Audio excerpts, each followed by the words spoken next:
San Lorenzo, que está a 40 kilómetros de Asunción, en Paraguay.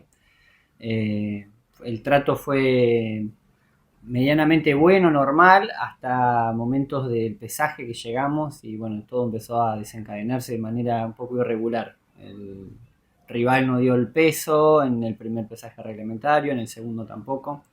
Luego en el estadio, el próximo día, el día de la pelea, llegó tarde de la hora pactada, subió al ring muchos minutos después que ya lo habíamos hecho nosotros, generando que eso para el deportista que entra en calor, o sea, le genera ciertos problemas de desenlace después de lo que tenías pensado hacer. Así que bueno, nada, el árbitro fue muy cómplice de las fallas que hacía él como deportista, de las faltas que generaba, digamos, con su ataque, con su técnica. Y eso fue un poco difícil de sobrellevar porque era la pelea en sí y pelear con un poco, discutir con el árbitro, un poco soportar las faltas graves que venía haciendo el oponente. Pero por suerte el fiscal pudo intervenir en el noveno round y bueno, llamó a la lectura de las tarjetas, que eso, gracias a Dios, los jurados nos venían dando ganador, aunque ellos eran locales, pero de parte de ellos no hubo ningún tipo de localidad. Ahora el árbitro, el boxeador y algunos detalles de la organización, sí. Es reglamentario todos los golpes que surjan de la oreja hacia atrás, o sea, la nuca, y el oponente mío me habrá dado unos 15, 20 golpes en la nuca, con amarre, o sea, el clinch, y golpeando deliberadamente como a gusto, porque el árbitro no le generaba ningún tipo de advertencia, ningún tipo de descuento.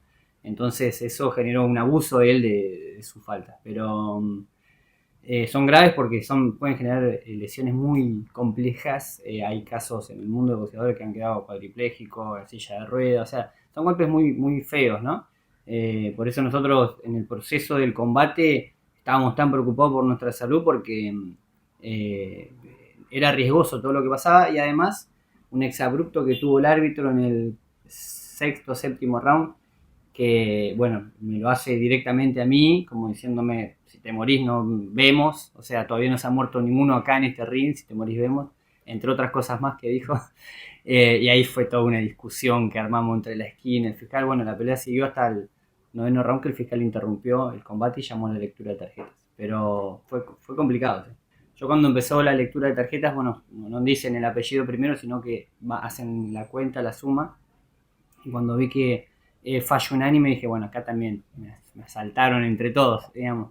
La pelea me la dieron los tres jurados a mí y por una buena cantidad de diferencia de puntos, lo que quiere decir que hicimos bien todo el trabajo que veníamos haciendo, a pesar de todo lo que veníamos sobrellevando a carga, ¿no?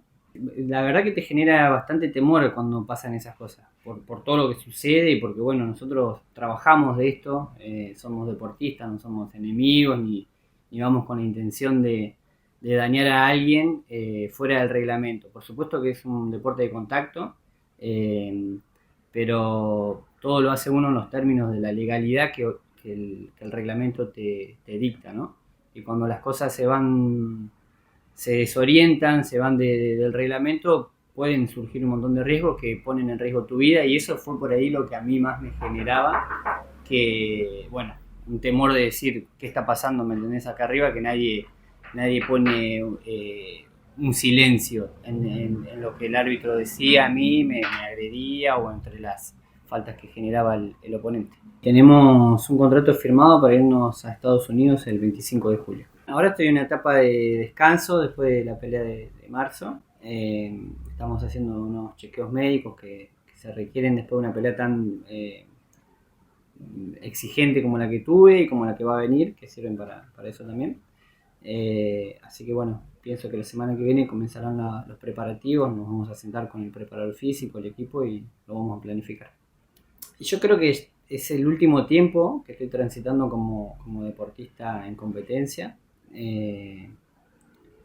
Lo vengo diciendo desde que comenzó la actividad post pandemia, después de esos 2 años y medio que prácticamente no había actividad. Todo lo que haga de ahí en más lo quiero disfrutar porque sé que son las últimas. Es como que el tiempo que queda es mucho más cortito que el tiempo que se vivió. Pero bueno, nos da la pauta de que estamos haciendo las cosas bien porque lo estamos realizando de manera internacional prácticamente todos los combates, si no son en Estados Unidos, son en otro país sudamericano, y los combates incluso que se hicieron acá en Argentina fueron de jerarquía internacional porque fueron defensa de títulos intercontinentales, etc. Así que disfrutando lo que quede, no sabemos cuánto es, pero sé que el tiempo que vamos a transitar es más pequeño que el que ya hemos hecho. Mirá, en el 2023 peleé el título Fede Latin ante un top 3 del mundo, como es el campeón, hoy campeón mundial Tomás Lamanas, y peleé el título mundial. O sea que siento que ese fue el año de compromisos deportivos más importantes de mi carrera. Pero a lo largo de mi carrera he tenido un montón de buenos momentos que puedo decir, che, este es para destacarlo, es para hacer un podio. No sé, desde el año 2016 que me llaman a Moscú de sparring para Ever Trojanovski, y empezaron a venir los viajes, las peleas, los combates internacionales, las clasificaciones, los títulos. Hoy este es el 10º título que gano en mi carrera. Así que en general hubo muchos buenos años, pero puedo decir que el 2023 fue el mejor. Lo había planificado y tal vez pensaba que los tiempos iban a ser más cortos. A mí llegar a Estados Unidos me costó 20 años. De mucho trabajo y de mucha dedicación, sin interrumpirlo. Pero sí, cuando comencé a entrenar, que no sabía ni cómo era el mundo del boxeo, ni el trasfondo deportivo que existe, porque no nos olvidemos que esto es un negocio basado en reglas deportivas, porque acá hay mucho comercio, o sea, la gente trabaja de esto, acá hay dinero, hay pagas, hay bolsas, hay sponsors, televisión, etcétera, etcétera. Entonces, yo no conocía ese mundo. Hoy lo conozco por haberlo transitado, pero desde el primer momento que entré al gimnasio supe que me iba a dedicar a esto. ¿Cómo me iba a ir? No lo sabía. Me imaginaba que bien, ¿no? Pero bueno, las cosas se fueron dando. Tus únicas derrotas fueron en Estados Unidos, las que fuiste a Estados Unidos. ¿Cuál de Sí, todas ellas fue la que más te dolió? creo que la primera, porque cuando peleó por el título intercontinental Hugo contra Brandon Berry, y era una pelea muy pareja, que una lesión en mi mano en el proceso de la pelea me fue limitando. O sea, tuve una inflamación en la mano izquierda, un nudillo que se me mete debajo de otro, y eso desencadenó que sea muy limitada mi defensa a partir del final del tercer round.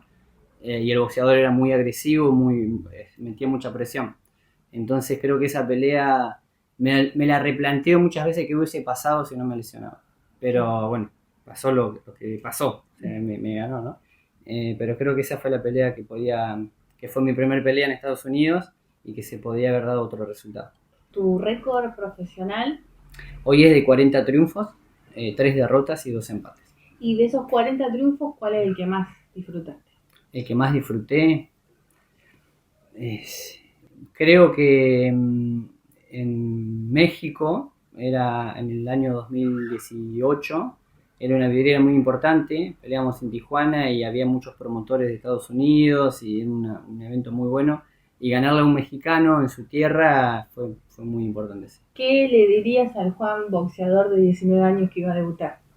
No sé qué le diría, la verdad. Son muchos cambios, uno va creciendo y va cambiando su mente, ¿no? Pero que lo disfrute un poco más. Yo sé que por ahí por la adrenalina, por la presión de que las cosas sucedan y se den, en mucho tiempo me he perdido de disfrutar las cosas lindas que me da el boxeo. Y lo último, ¿qué le dirías al Juan de dentro de 10 años, al Juan de 50 años? A Juan de 50 años le diría que, no sé, que disfrute la vida, que disfrute la familia, que disfrute, que recuerde con cariño lo que se vivió, que no lo haga con nostalgia, porque ha sido muy lindo todo lo que transité y viví, pero que disfrute la familia, que creo que es lo más importante.